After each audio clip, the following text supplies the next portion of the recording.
Hakuna kama wewe, msaidizi katika kila jambo, mwenye nguvu. Leo ni siku nyingine ya mwisho kwa ajili ya maombi ya urejesho. Baba yangu, wakati na majira haya tunapozama katika kulisikia neno lako, Mfalme, ujumbe unaotokana kwako, naomba Mfalme unitumie kama chombo kwa ajili ya utukufu wako. Yaliyo yangu yasiwe, bali yaliyo yako yawe. Ukilibariki neno lako na kulitakasa na kulitimiza, maana utumi neno lako bure, bali unalituma kwa malengo na sababu sharti yatimizwe yote kwa utukufu wako. Kwa jina la Yesu naomba na kuamini. Amen. Amen. Naweza ukaketi sasa. Nimekuwa nikiomba Mungu na tumekuwa tukiomba Mungu sote, nami nimekuwa nikiomba Mungu na nashukuru Mungu kwa sababu popote ambapo tunaomba Mungu, Mungu hujitukuza na hujidhihirisha na ujibu mambo ambayo tunaomba mbele za Mungu. Tumepanda tukienda katika kumtafuta Mungu juma lote, tukitembea katika hali ile ambayo Bwana alitupa neema kutembea kwayo katika kumtafuta yeye Mungu aliye hai. Asifiwe Yesu. Na yote ni kwa ajili ya kuomba Mungu aachilie urejesho. Nami nashukuru Mungu kwa sababu nimeona mambo mengi yakirudi hii wiki. Asifiwe Yesu. Nimeona mambo mengi yakirudi hii wiki. Nimejua kwamba Mungu ni mwaminifu. Na katika hali ya kuweza kutafakari uaminifu wake kwa ajili ya vile alivyotenda, nashukuru Bwana akanipa neema ya kuweza kunena neno lake, ya kwamba niweze kuongea kuhusu mambo mawili na nipeane jibu katika mambo hayo mawili. Asifiwe Yesu. Amen. Niongee kuhusu mapenzi ya Mungu na mapenzi ya wanadamu. Huu ndio ujumbe nimepewa ni unene. Bwana Yesu asifiwe. Amen. Na nikawa napelekwa kuona jinsi ambavyo mapenzi ya wanadamu yalivyo na jinsi mapenzi ya Mungu yalivyo. Nieleze mapenzi ya wanadamu na nieleze mapenzi ya Mungu, na nilete jibu ya kwamba mapenzi ya Mungu ni sharti yatimie kwa mtu yeyote yule. Bwana Yesu asifiwe. Naomba utenge sikio lako, ufungue moyo wako kwa dakika kidogo, upate neno utakaloweza kukusaidia katika maisha. Bwana Yesu asifiwe. Nataka tuone mapenzi ya wanadamu yalivyo, ambavyo yako mahali hapa ambapo palikuwa panaongea kuhusu wakati ambapo kumefanyika urejesho.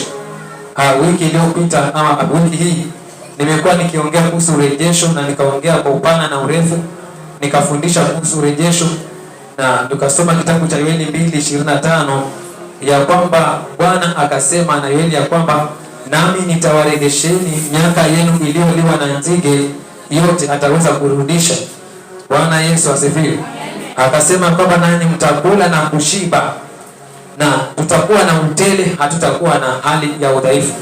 Hiyo ni siku ya kwanza ambayo nilikuwa naongea neno hilo, na nikafundisha kwamba wakati neno la Bwana usema ya kwamba nitawaregesheni miaka iliyoliwa na nzige, ni kwamba katikati ya miaka kuna siku, mwaka kuna siku, na ndani ya siku kuna masaa na kuna mwezi.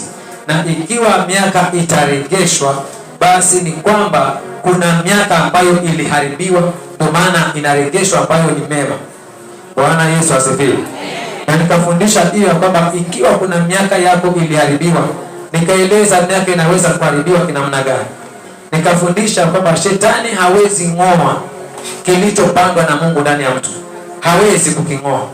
Lakini kile ambacho anaweza kufanya, anaweza kukuwekea pingamizi ya kwamba usifikie malengo yako. Bwana Yesu asifiwe. Anakuwekea pingamizi, anakupa kuchelewesha ili usiweze kufika kuenda. Kama ulikuwa na kasi usiende, lakini hawezi kung'oa kilichopandwa na Mungu. Atakapojaribu kung'oa, mbingu utafuta sababu ili kiweze kusaidikika. Bwana asifiwe. Ndipo nikasema kwamba nikawa nafundisha kwamba wakati huu ambao tupo katika maombi ya urejesho, urejesho uko na upana na urefu. Kuna urejesho wa maombi, kuna urejesho wa kusoma hata hili neno hili. Biblia ni kitu kidogo sana kukishika, lakini kulisoma na kulipata inakuwa ni ngumu, kwa sababu shetani, jambo la kwanza, apende wa Kristo wasome Biblia. Bwana Yesu asifiwe. Hivyo nikasema kwamba uende ikawa kuna kasi fulani ya kusoma neno ulikuwa uko nayo kwa siku, ulikuwa unafanya kusukumwa na Roho wa Mungu, unafungua Biblia unasoma, Lakini leo hii haupo hivyo tena, umebaki ukiwa neno la Mungu ukilishika, usingizi unakuja. Kama hakutakuja usingizi, akili inakumbushwa jambo fulani na unaondoka, unaacha Biblia, unaenda kufanya hilo jambo, na jambo hili liko na wengi tena sana. Bwana Yesu asifiwe. Ule wakati haukuwa ukitafakari kuhusu Biblia, unajipata kwamba uko tu hata umekaa tu idle kabisa. Lakini wakati tu utakapoanza kufikiria ngoja nikasome Biblia, wanakuacha vizuri. Lakini utakapolishika, anakwambia kuna nguo chafu, enda ukazipunguze, na wewe unachukua besheni unaenda unafua, na ilikuwa ni wakati usome neno. Bwana Yesu asifiwe.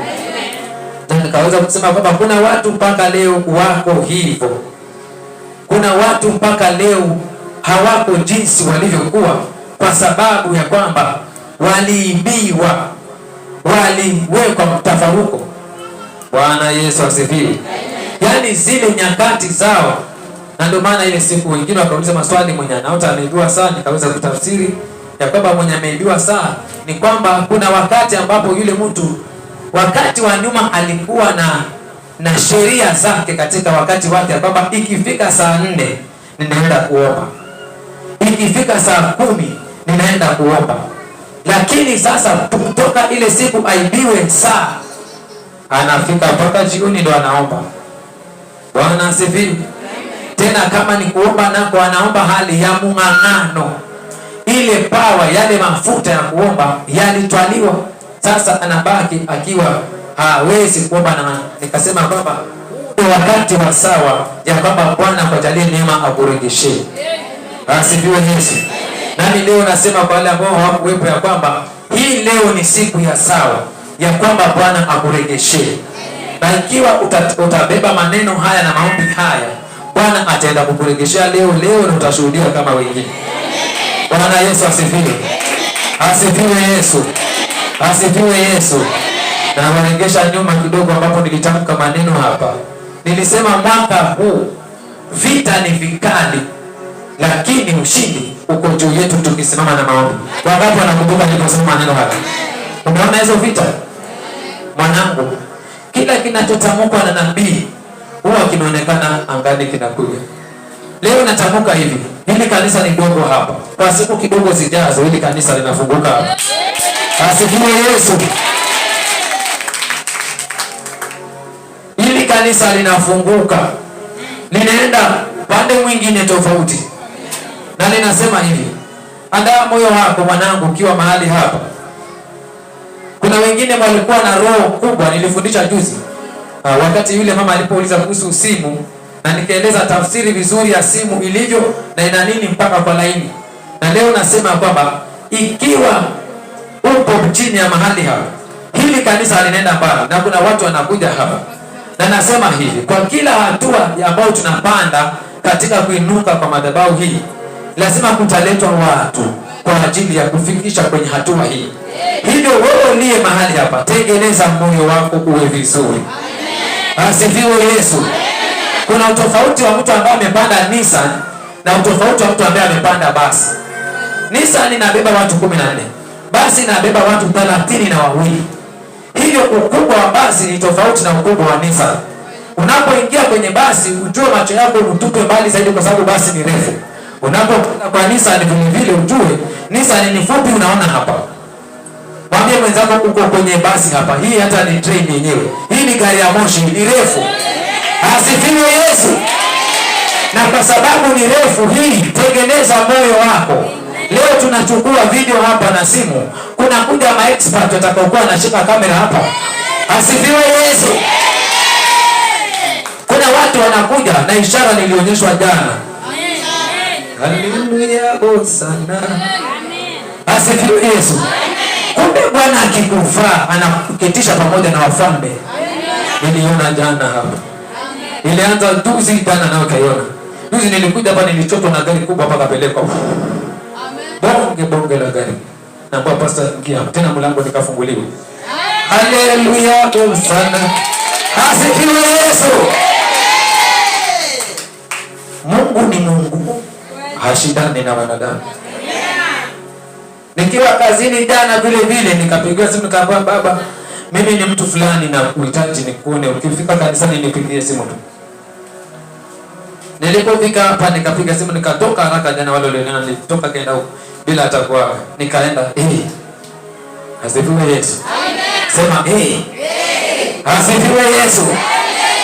Usijidharau mwanangu, usijidharau.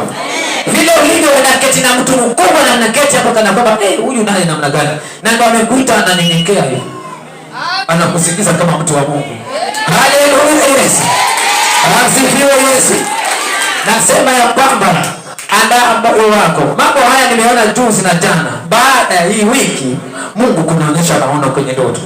Nilifunga macho nikasema Yesu nakushukuru. Maana kile nilichokiona kwa ndoto ndio kimeanza kutokea juzi na jana. Asifiwe Yesu. Na kushauri, tengeneza moyo wako. Ikiwa upendo wako uko 20%, ule upendo uweke 100%. Maana kama umezoea kupenda watu wawili, kuna kuja watu 100,000 hapa, utakuwaje wewe? Asifiwe Yesu. Narejelea tena, hili ni container hili. Amina. Hili ni gari la moshi na lina makontena. Mwanangu, rithi roho hapa, mbebe watu zaidi ya wengi. Maana kila hatua tunapanda kuna wenyewe wanaletwa. Hata kwenye hatua ya kununua ploti, jikaze mwanangu, kuna watu wengine wanaletwa kukusaidia. Pale kwenye tashita wanakusaidia. Asifiwe Yesu. Wanaletwa wasaidie madhabahu, kwa sababu madhabahu ni sharti ifikie malengo. Bwana Yesu asifiwe. Beba maono hafiki. Na anasema hivi ndio mkoko umealika maua hivi. Kazi yenyewe ni baadaye. Zile mnaziona ni tela hapa. Mambo nataka ni tela.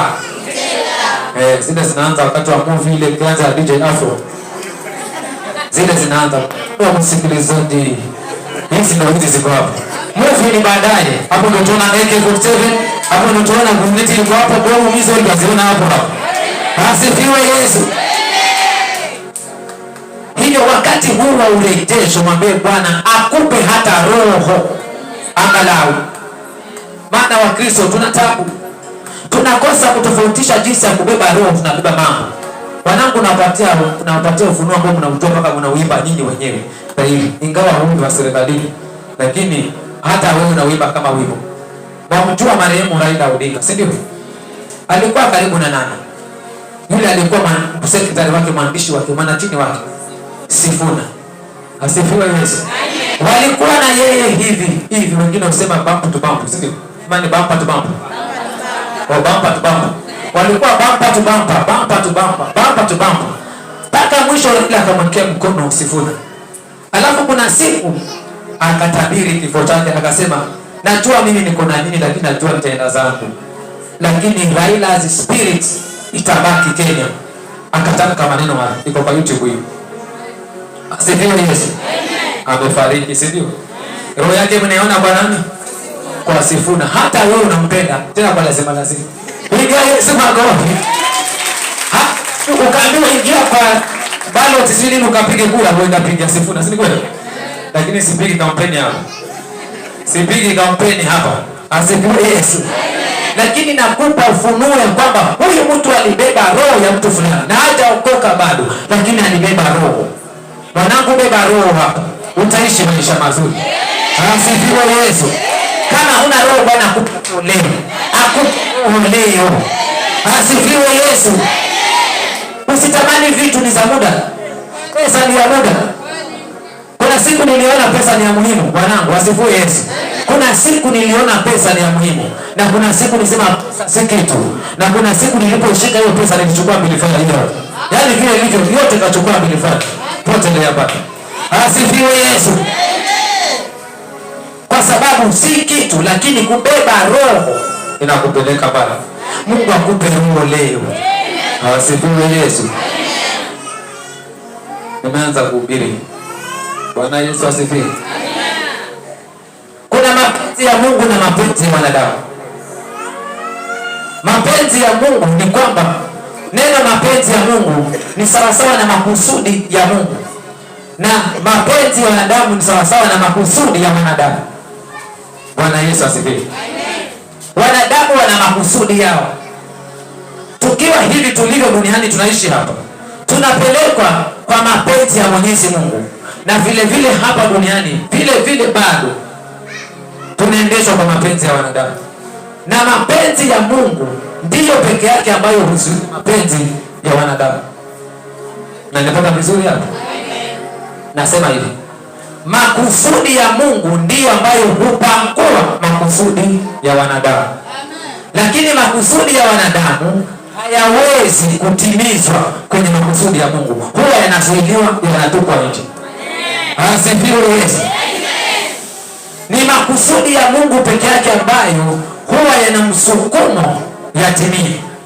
Ingawa makusudi ya giza yapo leo, yapo na hata yameendesha maisha yako hata leo, unaishi kwa sababu ya makusudi. Makusudi ni vile ambavyo apendavyo yeye. Kwa hivyo tukisema makusudi ya wanadamu ni vile ambavyo wanadamu ni yule adui yako. Adui yako kuna vile apendavyo wewe uwe, ambavyo si vizuri, ni vibaya. Bwana asifiwe. Utamwona na kusimailia vizuri hivi, lakini moyoni anakukusudia ama kukuwazia angalau uende kabisa ukapigwe na gari ufe. Hili ni makusudi ya mtu. Lakini unapoondoka na kuenda katika ombi la Bwana, kumtanguliza Bwana, makusudi ya yule mwanadamu yanapingwa, ya Mungu yanatimizwa. Bwana Yesu asifiwe. Asifiwe Yesu. Kwa hiyo leo nimekuja kuongea kuhusu makusudi ya wanadamu na makusudi ya Mungu, alafu nikupe jibu. Soma nami kitabu cha Mhubiri 9:6 mpaka 12. Tuthibitishiwe kwamba makusudi ya wanadamu yalivyo wakati watu walipoomba maombi ya urejesho. Makusudi ya wanadamu yalifanyikaje? Kitabu cha Mhubiri 9 kuanzia mstari wa 6 mpaka 12. Maandiko yanasema hivi: mapenzi yao na chuki yao na usuda yao imepotea yote pamoja, wala hawana sehemu tena katika jambo lolote lililofanyika chini ya jua. Bwana Yesu asifiwe. Tunaenda mstari mmoja baada ya mwingine. Mapenzi yao na chuki yao na usuda yao imepotea yote pamoja, wala hawana sehemu tena katika jambo lolote lililofanyika chini ya jua. Hii ilikuwa ni mapenzi yale ya wanadamu ndio namulikwa hapa. Wakati watu walimrudi Mungu, kumwomba Mungu, ikawa ni majibu, wanaambiwa kwamba mapenzi yao yamesukumwa mbali. Asifiwe Yesu. Amen. Zinakuwa kidogo, narejelea tena. Haya ni maombi ambayo yanajibiwa wakati wa urejesho, ya kwamba hayo mapenzi ya wanadamu juu yako yametupwa nje. Asifiwe Yesu. Yani yametupwa nje na hawana sehemu tena wala jambo lolote katika lililofanyika chini ya jua. Chini ya jua ndipo palipo mapenzi ya wanadamu ambayo yapo. Wanakuroga wewe usiku na mchana, wanakuwazia wewe usiku na mchana. Lakini wakati tunapoomba, mapenzi ya Mungu ndiyo yanatimizwa. Ndipo Mhubiri anasema kwamba hayana nafasi tena, yamepotelezwa nje. Bwana Yesu asifiwe. Hivyo hata unaposikia kwamba tunakuja tuvunje wewe, tutaona kama utaishije, watakuona ukiishi, kwa sababu hauishi kwa mapenzi yao, unaishi kwa mapenzi ya Mwenyezi Mungu. Bwana Yesu asifiwe. Hata kama nasema kwamba nitamwona kama maisha yatafikia wapi, pale mahali amefikia, wacha nimwangalie kama atafikia wapi. Mwanangu, lisikutatize, hatuishi kwa wao. Bwana Yesu asifiwe. Kilichoandikwa na kilichosemwa na maneno tu, gani kina nguvu? Kilichoandikwa ndio kina nguvu. Kitabu cha Isaya, Bwana akasemaje? Maana nimekuchora katika vitanga vya mikono yangu. Mwanangu, uko salama. Asifiwe Yesu. Uko salama. Hizo habari zinakuja, zisikutatize. Tazama msalaba tu, tazama msalaba tu. Asifiwe Yesu. Yapo mambo yanaletwa kwako yaone kwa macho kutatiza, lakini tazama Kalvari, msalaba. Bwana Yesu asifiwe. Kwa sababu msalaba ndio ulio na mapenzi ya Mungu. Nasema vile tulivyo, kila mtu hapa duniani ana mapenzi ya Mungu ambayo yalipangwa kwake yatimie. Kila mtu ana mapenzi ya Mungu ambayo yalipangwa kwako yatimie. Hata kama unavaa nguo moja kila Sunday, mbingu haioni nguo moja, inatazama mapenzi yake yatimize kwako. Bwana Yesu asifiwe. Inatazama mapenzi yake ayatimize kwako. Na iwapo Bwana alisema hakuna mwanadamu atapinga, sharti itatimia kwako. Asifiwe Yesu. Mstari wa 7 unasema ya kwamba wewe nenda zako ule chakula chako kwa furaha. Hebu rejelea maneno haya. Sema naenda nikale chakula kwa furaha. Anayeambiwa kale chakula kwa furaha ni kwamba alikuwa na shonono ya moyo, majanga moyoni, amani hana. Kwa sababu gani? Ya mapito ambayo anapitishwa. Asifiwe Yesu. Kuna wakati unaletewa jaribu, njaa inakufa, usikii kukula. Leo nenda ukale kwa furaha kwa jina la Yesu. Asifiwe Yesu. Mambo yanakuja mpaka akili na ganda, ujui waze nini, unatamani mtu hata simu asikupigie. Furaha yako irudi leo. Bwana Yesu asifiwe. Nenda ukale kwa furaha, ukale ushibe, kwa sababu ni kinywa cha Bwana kimesema. Bwana Yesu asifiwe. Hiyo ni aya inasema hivyo. Ukale chakula chako kwa furaha. Baa inasema hivi. Mnywe mvinyo yako kwa moyo wa kuchangamka. Bwana Yesu asifiwe. Ukanywe kwa moyo wa kuchangamka. Kuna wakati unakunywa hata maji unasikia yako chungu na maji yako vizuri. Asifiwe Yesu. Mwili umepigwa na magonjwa, umemeza dawa mpaka maji ni chungu. Mwenzako akinywa nasikia yako vizuri. Wewe kinywa hata ladha hakuna. Leo kanywe vizuri. Ukanywe vizuri leo kwa jina la Yesu. Asifiwe Yesu. Ingine cha inasema kwa kuwa Mungu amekwisha kuzikubali kazi zako. Bwana Yesu asifiwe. Kanye kwa furaha, sauti ikikwambia Bwana amekukubali. Bwana Yesu asifiwe. Maombi haya yamekubaliwa na Mungu. Siku ya mwanzo niliona maono. Siku ya mwanzo niliona maono. Asifiwe Yesu. Unanipa ruhusa nikwambie ile maono ambayo niliyaona? Bwana Yesu asifiwe. Siku ya mwanzo niliona maono. Nililala kwenye ndoto nikaonyeshwa tuko wachungaji wengi tumepanga laini hivi. Na katika kule kupanga laini tulikuwa tuna serve mfalme wa wafalme. Tunamserve mfalme wa wafalme, alafu atakuja aangalie vile kila mmoja anavyomserve. Na kila mmoja ana sheria zake ambazo anamserve mfalme yule yule mmoja. Bwana asifiwe. Jina aliitwa Ruto yule rais, lakini ni mfalme wa wafalme. Na pale tukua wachungaji wengi laini kubwa. Kila mmoja na shughuli zake tukimserve mfalme maana atakuja. Alipokuwa imefika wakati akaja. Alipokuja mimi nilikuwa mwisho. Na mimi ndo nilikuwa mchungaji mdogo kati ya wote walio. Asifiwe Yesu. Yule mfalme nafasi ilipofika tulifahamishwa kwamba anakuja. Iwapo kuna mtu amemaliza kazi zake anakuja. Na kila mmoja alikuwa ana sheria zake. Sheria nilikuwa nayo ya kumserve yule mfalme. Nilikuwa sheria yangu ni kwamba sitaki mtu amudharau yule mfalme. Hiyo ndio ilikuwa sheria yangu. Ndoto hii. Asifiwe Yesu. Mmoja akawa na sheria zake na wengine vile vile. Na sasa ikafika mfalme akaja. Alipokuja pale alipita watu wote mpaka akaja akasimama kwa meza yangu hapo. Akasimama. Aliposimama akanitazama macho. Jina ni Ruto lakini ni mtu mwingine mweupe tofauti. Asifiwe Yesu. Akatabasamu kwa ile kazi ninayofanya. Alipotabasamu nami nikasikia moyo wangu umefurahi. Na nikaanza kutimiza sheria yangu juu yake kwamba sitaki mtu amudharau. Bwana Yesu asifiwe. Ikawa sasa akitaka kuondoka, kabla akanyage mahali, ninapafagia alafu ndo akanyage aje. Akitaka kwenda mahali kwa kiti, ninakifuta kile kiti, ndo nimwacha akae hapo. Ilifika mahali kwenye kiti akakaa hapo, akasmile, alafu akanambia, "Mwanangu." Bwana Yesu asifiwe.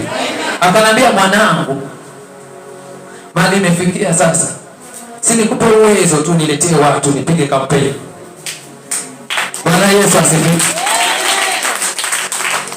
Nikasema hapa mahali nilipo kukuletea watu upige kampeni ni rahisi tu.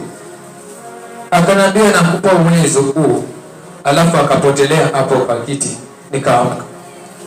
Asifiwe Yesu. Nikajua maombi haya. Kuna wakati watu walikuwa mfungo wasije hapa. hivyo wamefunguliwa watakuja.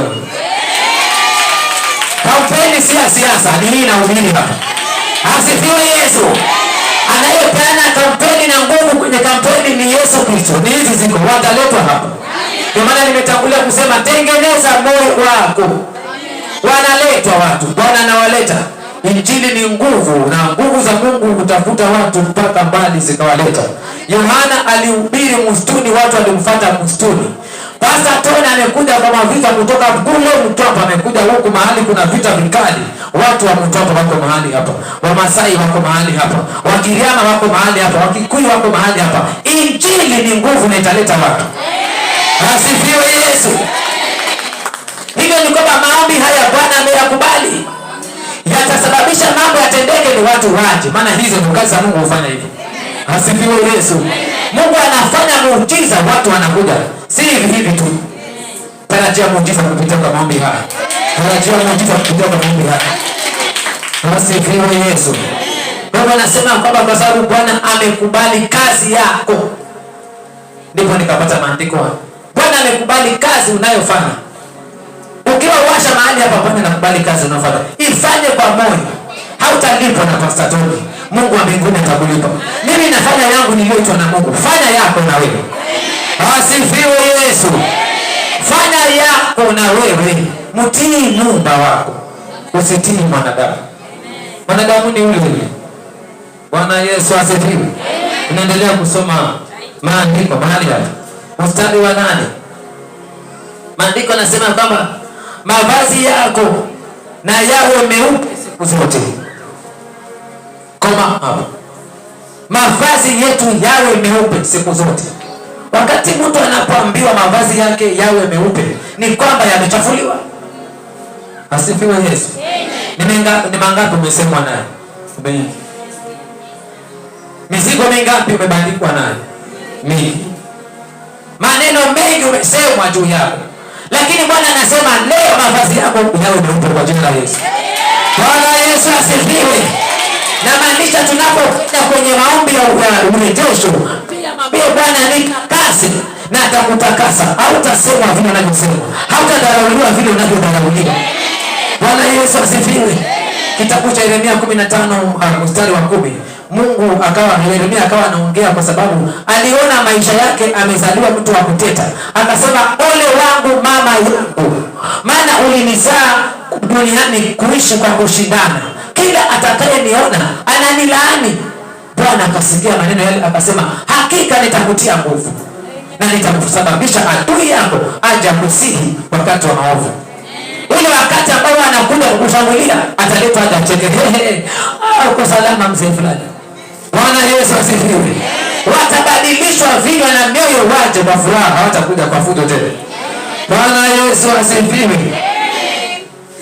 Mavazi yako yawe meupe siku zote, wala kichwa chako kisikose manukato. Bwana Yesu asifiwe. Vichwa vyetu ni kibali, ni sawa sawa na kibali. Kibali kinatembea kwa kichwa hivi. Sasa wakati unapoambiwa kichwa chako kisikose manukato, ni sawa sawa na kwamba kibali hakitaweza kukosekana kwako.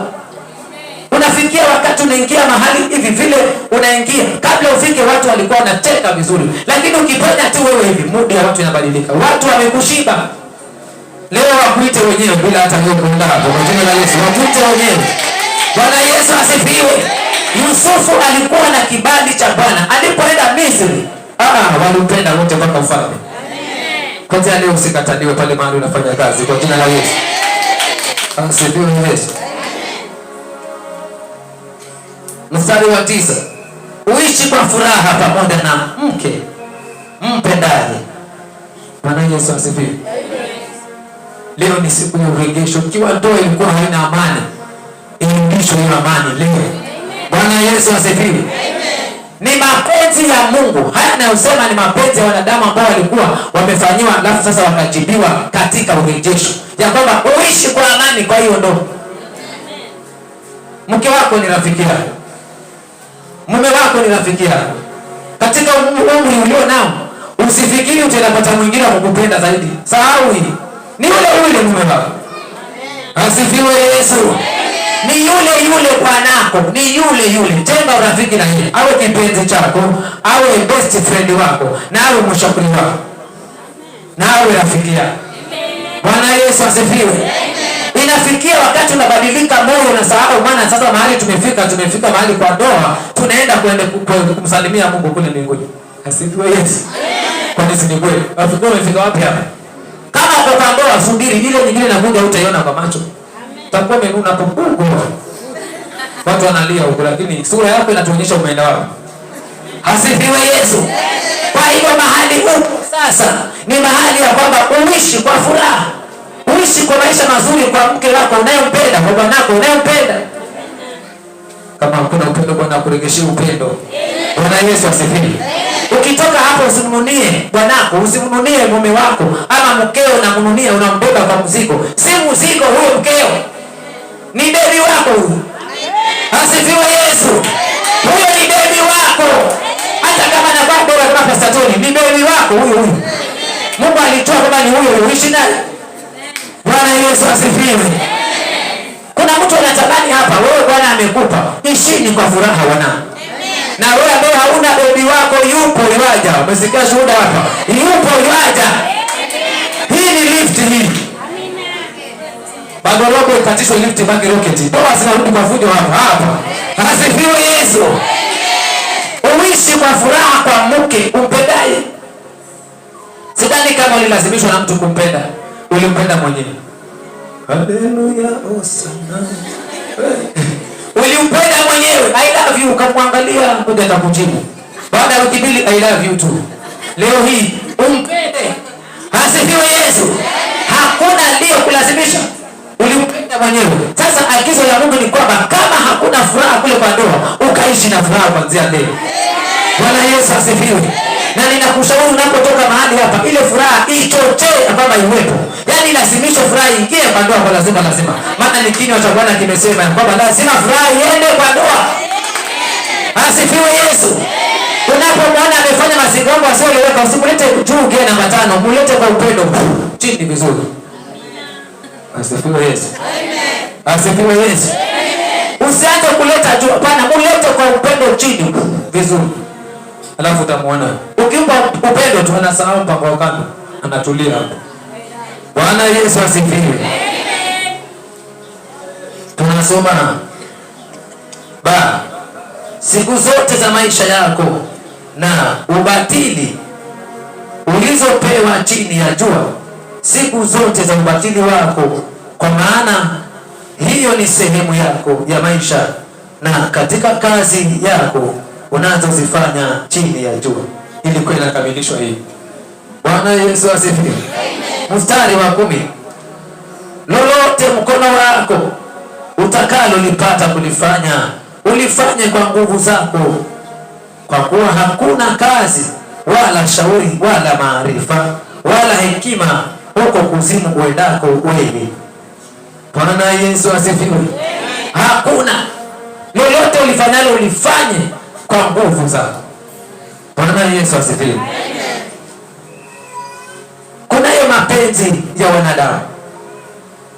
Kila mzazi ambaye ana watoto ana mapenzi ambayo ameyaweka juu ya mtoto wake, kwamba nataka mtoto wangu awe hivi. Bwana Yesu asifiwe. Hakuna mzazi asiye na mapenzi yake juu ya mtoto wake. Yaani inamaanisha asiye na maono juu ya mtoto wake. Hayo maono ndio mapenzi ulio nayo. Nataka mwanangu asipitie mapito nilipitia. Bwana Yesu asifiwe. Unasema sitaki mtoto wangu aishi maisha kama ambayo nimepitia kwa hii ndoa. Sitaki. Hayo ndiyo mapenzi ambayo mzazi huwa nayo kwa mtoto wake. Vile vile navyo Mungu wetu naye alivyo. Asifiwe Yesu. Haukuzaliwa duniani kwa bahati mbaya. Ulizaliwa kwa mpango wa Mungu. Bwana Yesu asifiwe. Haukuletwa kwa bahati mbaya. Hata kama ulizaliwa na mpango wa kando, haukuja kwa bahati mbaya. Asifiwe Yesu. Haukupewa kipawa cha wokovu bure. Hapana. Bwana Yesu asifiwe. Pengine unajiuliza kwa nini niliondoka majanga haya? Mungu hakukosea kukuokoa. Na hivi karibuni anaenda kukudhihirishia kwa nini alikuokoa. Asifiwe Yesu. Anaenda kukudhihirishia lengo na makusudi ya wewe kukuokoa. Asifiwe Yesu. Hata kama unapitia mapito magumu, kunayo mapenzi ya Mungu yalipangwa kwa maisha yako, yapo na ni sharti yatimie. Nami leo nakamilisha ujumbe huu kusema kwamba itakuwa kama apendavyo Mungu kwetu, si vile wanadamu wapendavyo. Asifiwe Yesu. Itakuwa kama Bwana alivyopanga kwako, na Bwana atapangua mipango ya giza, atatimiza mpango wake juu yako siku baada ya siku, siku baada ya siku. Tusimama na miguu yako.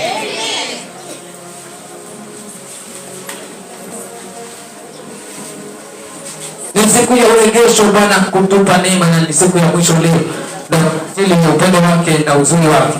Ninaomba tuingie kwa maombi sote vile tulivyo, tuende mbele za Mungu sasa, na Mungu aliye hai mwaminifu